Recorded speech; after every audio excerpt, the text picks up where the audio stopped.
படக்குழுவினரை பாராட்ட எங்கெங்கிருந்த ஊர்லேருந்து கிளம்பி இவ்வளோ பேருக்கு கைத்தட்டி விசில் அடித்து கொண்டாடுறீங்க. உங்களுக்கும் என்னுடைய பணிவான வணக்கம்.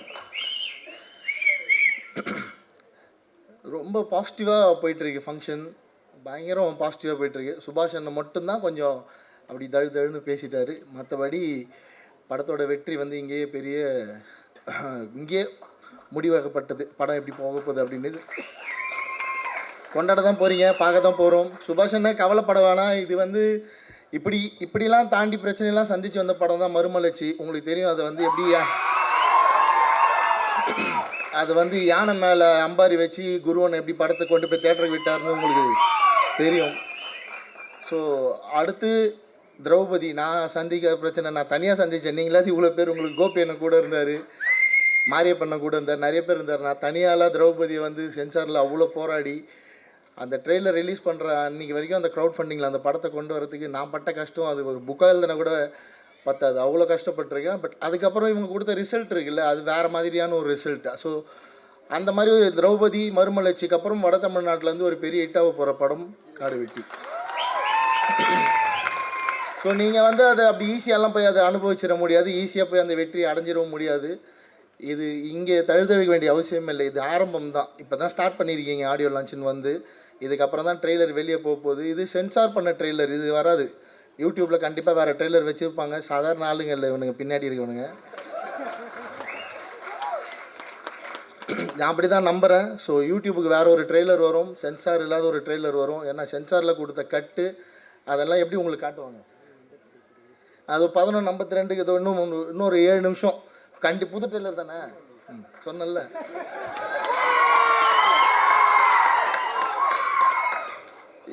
எதுக்கு அதெல்லாம் மறைச்சி வச்சுட்டு ஒழிச்சு வச்சுட்டு, சென்சாரில் தானே கட் பண்ணாங்க, ட்ரெய்லரில் காட்டிடலான்னு எல்லாத்தையும் காட்டியிருப்பாங்க. ஸோ 11:52 அதெல்லாம் பாருங்கள். அதுக்கப்புறம் வரப்போகிற பிரச்சனையை நீங்கள் எப்படி ஃபேஸ் பண்ண போகிறீங்கன்றதை பொறுத்து தான் இது எவ்வளோ பெரிய வெற்றி படமாக மாறப்போகுது.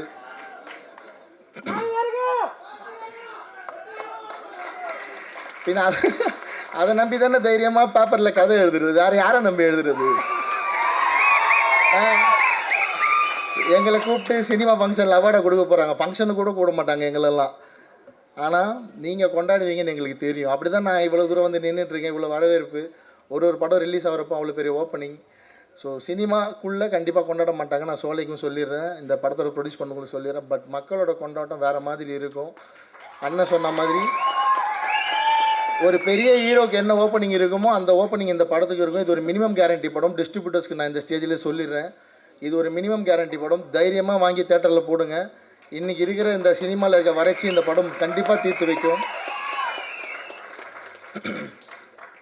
ரொம்ப பாசிட்டிவாக இருக்குது. நான் எல்லாமே பேசிட்டார் பேரரசு சார், புட்டு வச்சிட்டாரு படத்தோட கதையை. அவருக்கு தெரியும், அதான் அவ்வளோ நாலேஜ் இருக்கிற ஒரு டைரக்டர் பிரித்து சொல்லிட்டாரு.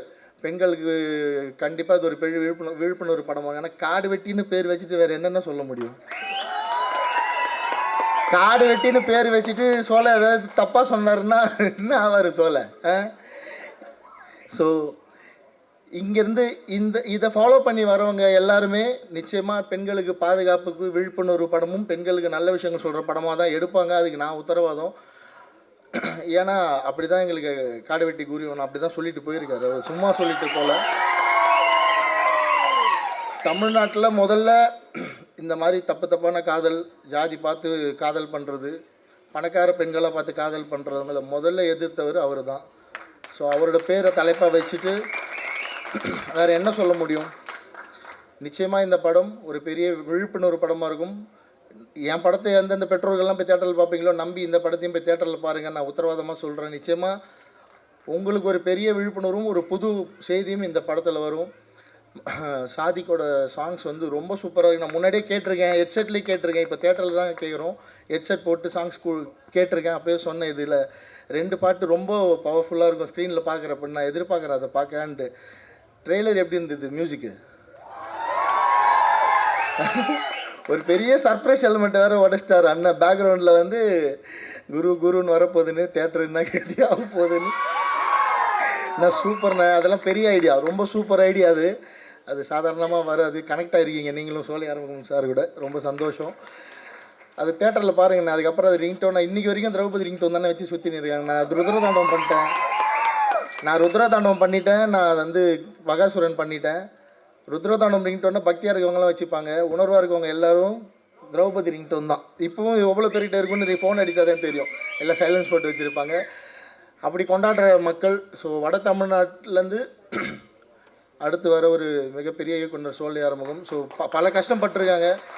கேமராமேனோட ஒர்க்கு ரொம்ப ரொம்ப பாராட்ட வேண்டிய ஒர்க்கு. இந்த மாதிரி ஒரு படத்துக்கு ஒரு பக்கா கமர்ஷியல் வேல்யூ வந்து கேமராமேன் கொடுத்துருக்காரு. கண்டிப்பாக சோலைக்கிட்ட அந்த கமர்ஷியல் வேல்யூ இருந்திருக்காது. கேமராமேன் உருவாக்குனது தான் அந்த கமர்ஷியல் வேல்யூ நல்லா தெரியுது. ஏன்னா யதார்த்தவாதி சோலையோட எழுத்துக்களில், சோலையோட பேச்சில் வந்து யதார்த்தம் தான் அதிகமாக இருக்கும். பட் ட்ரெய்லர் பார்க்குறப்ப ஒரு முத்தையா சார் படம் பார்த்த மாதிரி இருக்குது, ஒரு கமர்ஷியல் வேல்யூ அப்படி இருக்குது அதில். ஸோ அதை வந்து கேமராமேன் கொடுத்துருக்காரு, ஒரு பெரிய சப்போர்ட் அது. அப்படி ஸ்ரீகாந்த் சார் தேவாசரோட மியூசிக்கும் அதில் சேர்றப்ப அதோட கமர்ஷியல் வேல்யூ வந்து இன்னும் ஹை போகுது. ட்ரெய்லர் பார்க்குறப்பவே நமக்கு வந்து கூஸ் பம்ப் மூமெண்ட் வருது. ஸோ தேட்டரில் கண்ணன் மாஸ்டரோட ஸ்டண்ட்டு நான் ஷூட்டிங் ஸ்பாட்டில் போய் பார்த்தேன். அதை பெரிய ட்ரீட் இருக்குது உங்களுக்கு. எனக்கு இவ்வளோ கமர்ஷியல் வேல்யூ படம் பண்ண தெரியாது. ஏன்னா என் கேமராமேன் எனக்கு மேலே யதார்த்தவாதி. நானாவது ஒரு சீன் டேய் கொஞ்சம் கமர்ஷியல் போகலான்டானா அவன் கையை பிடிச்சி ஏற்றுருவான், தப்பு பண்ணுற இன்னும் எவ்வளோ லைவாக போட்டு போகலான்றான். ஸோ இப்படி இதே ஃபாலோ பண்ணால் உங்களுக்கு போர் அடிச்சிடும். ஸோ இங்கேருந்து ஒரு மாதிரி சோலை ஒரு புது படம் காட்ட போகிறாரு. ஒரு 2 பேர் 2 எக்ஸ்ட்ரீம்லேருந்து இன்னும் தொடர்ந்து படங்கள் பண்ணுவோம். ரொம்ப சந்தோஷம். என்னோட அப்டேட்டும் சீக்கிரம் சொல்கிறேன், கேட்டதாக இருக்கீங்க. எனக்கு வந்து நான் ஒரு பெரிய தயாரிப்பு நிறுவனம், பெரிய ஹீரோ கூட அவங்க கூட ஒர்க் பண்ணணும்னு நினச்சதால இவ்வளோ டிலே. அது தப்பு தான் போல். நான் திரௌபதி 2 பண்ண போகிறேன் சீக்கிரமாக. நான் முடிவு பண்ணிவிட்டு எப்போ பண்ணுறேன்றது அறிவிப்பு சொல்கிறேன். அதுக்கு முன்னாடி காட்டு வெட்டியை கொண்டாடி முடிங்க, அடுத்த அறிவிப்பு சீக்கிரம் வரும். எல்லாருக்கும் வாழ்த்துக்கள். இந்த படத்தில் ஒர்க் பண்ணவங்க அத்தனை பேரும் ஜெயிக்க போகிறீங்க. ஆர்கே சுரேஷ் என்ன சினிமாவில் ஒரு பெரிய சம்பவம் பண்ண போகிறார். சொன்ன மாதிரி அடுத்த நெப்போலியன் சார் ஒரு வீரமான ஹீரோ, ஒரு கிராமத்து ஹீரோ வேணும்னா ஆர்கே சுரேஷ் சாரை தேடி போய் நம்ம கதை சொல்லலாம். என்கிட்ட சண்டை போட்டுன்னு இருக்காரு, டே மீசன்னு ஒரு டைட்டிலில் கதை வச்சுருக்கேன்டா, எப்படா டேரக்ட் பண்ண போகிறேன்னு சண்டை போட்டுன்னு இருக்காரு. நான் ரிச்சர்ட் சாருக்கு ஒரு படம் பண்ணோன்னே, அது கடைசி 3 படம் பண்ணுறேன்னு அவருக்கு வாக்குறுதி வந்து அதை முடிச்சுட்டு வந்து கண்டிப்பாக நம்ம 2 பேர் சேர்ந்து ஒரு படம் பண்ணலாம். அதுக்கு முன்னாடி நீங்கள் பிஸி ஆகிடுவீங்க காடு வெட்டிக்கு அப்புறம் தெரியுது. ஏன்னா கமர்ஷியல் வேல்யூ அவ்வளோ பீக்கில் இருக்குது. மாசாக இருக்கீங்க ஸ்க்ரீனில் பார்க்க. உங்களை வில்லனாக இருக்கிறப்பவே எனக்கு பாம்பேலேருந்து 2 பொண்ணுங்க ஃபோன் பண்ணி உங்கள் நம்பர் கேட்டாங்க. ஹீரோ ஆனதுக்கப்புறம் எனக்கு பாம்பேயில் ஒரு ஃப்ரெண்ட் இருக்காங்க, அவங்க பெரிய ஃபேன். உங்களுக்கு என்கிட்ட நம்பர் கேட்டு பயங்கர தொல்லை. ஹீரோ ஆனதுக்கப்புறம் என்ன நல்லா நடக்க போதோ தெரியல. ஸோ பிஸி ஆகிடுவீங்க, எங்களெல்லாம் மறந்துடாதீங்க. ஸோ பல தயாரிப்பாளர்கள் இந்த படத்துக்கு இது ஒரு வெளியே தெரியாத ஒரு கூட்டு முயற்சி திரைப்படம். ஏன்னா நான் ரொம்ப 500, 100, 200ன்னு வாங்கி திரௌபதி பண்ணதால நான் வெளிப்படி அதை கூட்டு முயற்சின்னு சொன்னேன். இந்த படத்தில் ஒரு ரொம்ப பெரிய அமௌண்ட்டாக ஷேர் பண்ணி 10 lakhsக்கு மேலே ஷேர் பண்ணி பல தயாரிப்பாளர்கள் இணைஞ்சி செஞ்ச படம் வந்து இந்த காடு வெட்டி. அவ்வளோ பேருக்குமே நிறைய சோதனைகள், மன உளைச்சல். ஏன்னா ஒரு 4 வருஷம் ஒரு பெரிய அமௌண்ட்டு முடங்கி இருக்கிறது சின்ன விஷயம் இல்லை. படம் ரிலீஸ்க்கு முன்னாடி இந்த படம் சேட்டலைட், ஓடிடி கண்டிப்பாக வாங்க மாட்டாங்க. ஏன்னா இவங்க அந்த மாதிரி சம்பவம் தான் பண்ணியிருக்கிறது. ஆனால் ரிலீஸ்க்கு அப்புறம் இதுக்கான டிமாண்ட் 2 மடங்காக தான் இருக்கும். ஸோ வெயிட் பண்ணி எல்லோரும் சேர்ந்து செலிப்ரேட் பண்ணுங்கள். எதுவும் அவசரப்படாதீங்க, வெயிட் பண்ணிங்கன்னா ஒரு பெரிய சக்ஸஸ் இருக்குதுன்னு சொல்லிவிட்டு உங்களை நம்பி தான் நானும் சொல்லிட்டு போய் தைரியமாக உட்கார்றேன். படத்தை ஹிட்டாக வேண்டியது உங்கள் பொறுப்பு. வாழ்த்துக்கள்.